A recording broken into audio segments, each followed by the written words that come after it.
La Coupe du monde de football débute demain et l'on va pouvoir regarder des millionnaires courir après un ballon. Vous savez, moi, ce qui me choque comme salaire, c'est les salaires mirobolants de certains footballeurs ou de certains sportifs. Ce qui me choque, c'est le gros salaire qui ne correspond pas à la grosse responsabilité. Est-ce qu'on a un niveau de notre championnat qui justifie des salaires aussi astronomiques? Vous dire franchement, c'est l'opium du peuple cette histoire. Moi, je ne suis pas très fouteux, alors donc j'ai qu'une chose à vous dire, c'est que ça m'a toujours choqué de voir des RMistes applaudir des millionnaires. D'hier à aujourd'hui, de gauche à droite, s'émouvoir du salaire des footballeurs est un trait d'esprit poussif et poncif qui, de la machine à café au pupitre des assemblées parlementaires, continue de ponctuer toute discussion sur le foot. Alors qu'en est-il vraiment? En 2020, en Ligue 1, la moyenne des joueurs gagnait 94 000 € bruts par mois. Mais une fois qu'on a dit ça, on n'a en fait rien dit, car la locomotive PSG brouille tout. Si en revanche, on parle en médiane, donc 50% gagnent plus que le montant annoncé et 50% gagnent moins, eh bien la Ligue 1 connaît un salaire médian de 35 000 € brut mensuel, et la Ligue 2, 8 500. Comme le rappelle Lucas Rondel, directeur de recherche au CNRS à EcoFoot, la fiscalité du footballeur divise globalement par 2 le brut pour arriver au net d'impôt. Ainsi, le salaire médian net d'impôt en Ligue 1 graviterait autour des 18 200 €, et en Ligue 2, 4 420. Les sommes sont importantes, certes, mais elles répondent aussi à la particularité du secteur. Seuls 20% des jeunes entrant dans un centre de formation finissent par signer pro, avec en toile de fond que tous, qu'ils réussissent ou qu'ils échouent, souffrent d'acquis scolaires souvent très précaires. Le taux de chômage des footballeurs relevé chaque été plane à 15%. 50% des footballeurs se retrouvent ruinés au moins 5 ans après la fin de leur carrière. Des carrières courtes, on évalue en effet le passage moyen en première division à 4 années. Et contrairement à une idée reçue, probablement car c'est difficile à chiffrer, le taux de reconversion des anciens joueurs dans le foot est extrêmement faible. Un autre volet souvent oublié lorsque l'on parle d'une forte rémunération, c'est l'économie et la fiscalité qui l'épousent. En 2016, en France, le football employait 34 815 temps plein, soit l'équivalent de 32 emplois par joueur pro. Les joueurs représentent 0,005% des emplois privés en France, mais rapportent 0,3% des impôts sur le revenu. C'est 60 fois plus que leur poids démographique. Enfin, pour illustrer le tout, les seuls joueurs du PSG ont réglé près de 40 millions d'euros d'impôts en 2018-2019. Toutefois, la question principale demeure, cette rémunération est-elle indécente? C'est là tout de suite plus complexe puisque l'on bascule sur l'opinion, chacun a son idée. De là à croire que toutes les idées se valent, bon c'est un peu provoque, mais après tout, allons-y gaiement. Pour rémunérer décemment, faut-il ainsi rémunérer en fonction du niveau d'études? C'est plutôt saugrenu tant la formation des joueurs pro est longue, exigeante et sélective. Ou alors faut-il rémunérer en fonction du mérite? Qu'est-ce que le mérite? D'un point de vue éco, peu nombreux sont les hauts diplômés qui génèrent autant de plus-value que les footballeurs. Et encore plus rares sont ceux dont la qualité du travail impacte aussi directement leurs revenus. Par exemple, un attaquant voit sa rémunération augmenter s'il marque. De la même manière, si un effectif réalise une mauvaise saison et se voit rétrogradé, nombreux sont les contrats de joueurs à comprendre une clause de baisse de salaire significative.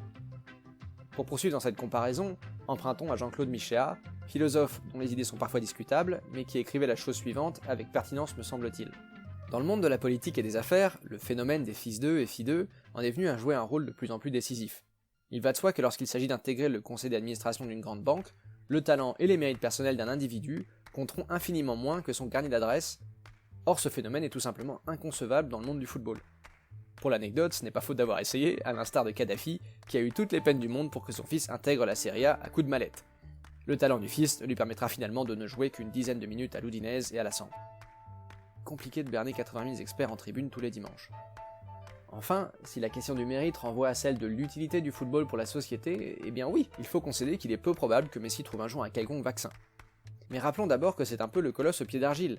Rien ne nous oblige à faire du football une activité rentable générant de hauts revenus. Contrairement à une assurance ou un loyer, on a le luxe de pouvoir éteindre la télévision ou par exemple s'abstenir d'acheter le dernier maillot de Chelsea. Ouf. Les footballeurs gagnent donc l'argent qu'on leur concède librement. Sauf à penser que le consommateur de football est un crétin servile, un mépris à peine déguisé lorsque surgissent ces expressions d'opium du peuple ou encore du pain et des jeux. Mais oui, en définitive, le football c'est futile. Alors pourquoi rémunérer autant quelque chose qui ne sert à rien? En première remarque, c'est une logique sacrément utilitariste que de vouloir que tout soit rentable ou fait à dessein, et que rien ne soit gratuit. Ça m'évoque une anecdote qui semble éloignée du foot mais qui ne l'est pas tant. Un jour, Tarantino a raconté que la scène culte de Pulp Fiction, lors de laquelle Uma Thurman danse avec John Travolta, n'avait aucune utilité pour le scénario. Il aimait simplement l'idée que son film soit coupé par un moment de suspension, de légèreté. Et avec le recul, c'est probablement la scène iconique du film, voire de la filmographie de Tarantino. C'est ce que le poète uruguayen Eduardo Galeano appelait la joie de jouer pour jouer, lorsqu'il évoquait l'absurdité du football. C'est juste gratuit et joli. Ce qui nous fait une transition toute trouvée pour basculer sur un peu de philo, mais promis sans être trop pompeux. On a tendance à vulgairement définir le pessimisme en philo comme cette affirmation que tout est futile. C'est plus subtil, mais oui, dans les grandes lignes, Schopenhauer écrivait que la vie était comme un pendule qui oscillerait de la souffrance, ou du besoin, à l'ennui. On passe son temps à courir après quelque chose, et dès qu'on l'a, eh bien on s'en lasse. Nous sommes des machines à désir. Alors à quoi bon s'agiter puisque tout nous ennuiera? Eh bien Schopenhauer a la solution au problème qu'il a lui-même posé, le bonheur s'atteint dans la suspension des désirs, de la souffrance ou de l'effort.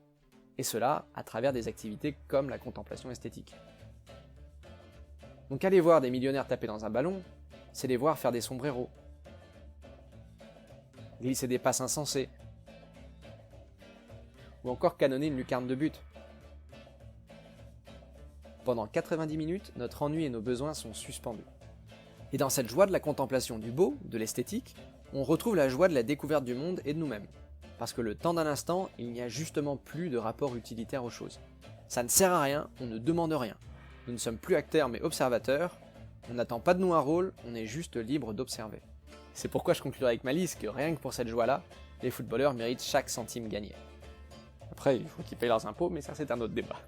Voilà, j'espère que la rentrée a été bonne pour vous, et puis à bientôt.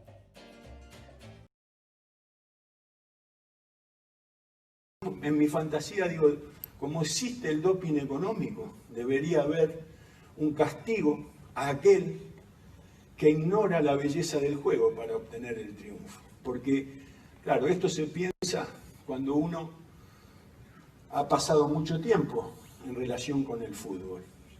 Entonces yo, como adoro el fútbol, y adoro al fútbol porque quiero a la gente que quiere el fútbol. Y la gente que quiere el fútbol, que a mí más me interesa, son los que encuentran en el fútbol una satisfacción que no tienen otra forma de conseguirla, es decir, los más pobres. Todos los demás tenemos un montón de alternativas para recrearnos, pero los más pobres solo tienen el fútbol, o lo que reemplace al fútbol. En el mundo es el fútbol. Entonces, a mí me cuesta decirle, combinar, aceptar que lo único que le vamos a ofrecer son resultados. Porque si no le ofrecemos el fútbol como elemento estético, lo estamos empeorando como seres humanos.